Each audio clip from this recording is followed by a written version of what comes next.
cousins, welcome back to my channel. Welcome back to episode 2 of From House to Home.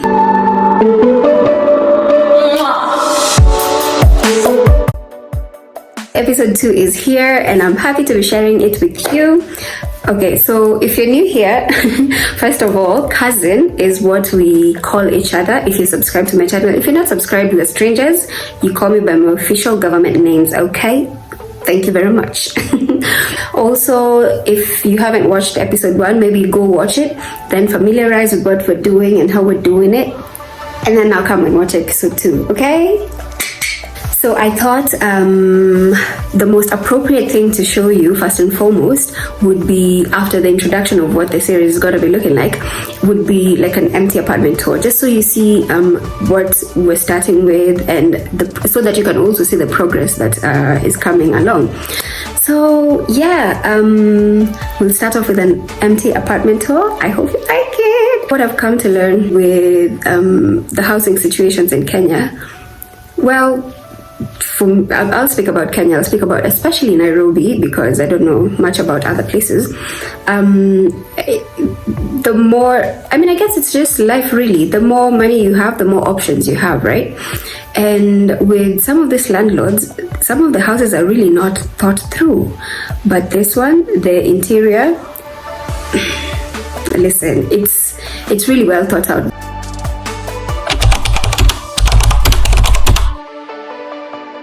And this is the view when you first get into the house. You see that mbao thing, that trimming? Yeah, that's the one I immediately had to get rid of. And the marangis, because girl, we ain't doing that. I love the fact that I have my bathroom and toilet separately. We'll get into the details of each room as I make the changes and improvements. A pedestal sink would have been ideal, but it'll do. Alafu, my favorite thing about this house is the kitchen. Look at that size. It's a family size kitchen. Like, beautiful. Alafu, well, not much of a view because I'm on the ground floor, but that's okay. That's neither here nor there.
Situation, like I'll have a lot of plants because again I don't like bugs, and yeah, so I'm not gonna have a lot of plants for sure. I'll have some plants, but like I like the more natural woods, more twine and what do you call it, wicker, you know, things like that. So my style of design, you can the easiest and simplest, almost straightforward response would be Japandi, my style of preferred housing, which is like a crossbreed of Japanese that embraces wabi-sabi. And you know, the moment I discovered wabi-sabi, and actually my house is my little wabi-sabi safe haven of a place. I like to think of it like it's imperfectly perfect. Do you get what I mean?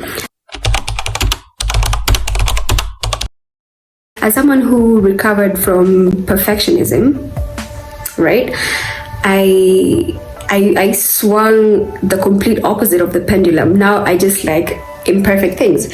See, my line is a bit, you know, it's not perfectly put, and then ikiwa yote nyuma, I feel like it's too proper, so like I put a little bit of a hair on this side and not on this side to balance, because we don't want that. Even as far as my nails go, I don't like the whole, it's just, I really swung to the opposite side of the pendulum. But that's just that, and I like people who are like that now. Anyway, the Japandi is a crossbreed of the Japanese style of living that embraces wabi-sabi, and the Danish, Swedish, let's say European kind of housing that embraces warmth and all of that. It's called Hega. I could be butchering the name, but it's Hagge, Hague, that embraces just warmth and natural woods and things like that. So you'll see a lot of that in this space, and yeah, I hope to execute it, of course not to the T with what is already like on the social medias and whatever. I will tweak it to fit what fits me and the materials and resources that are available to me, and yeah, just make this space and turn it from a house to a home and give it warmth and love and attention, and yeah, and make some really lovely memories here until the Lord sees fit for me to move to a different place. Then yeah, welcome to the episode.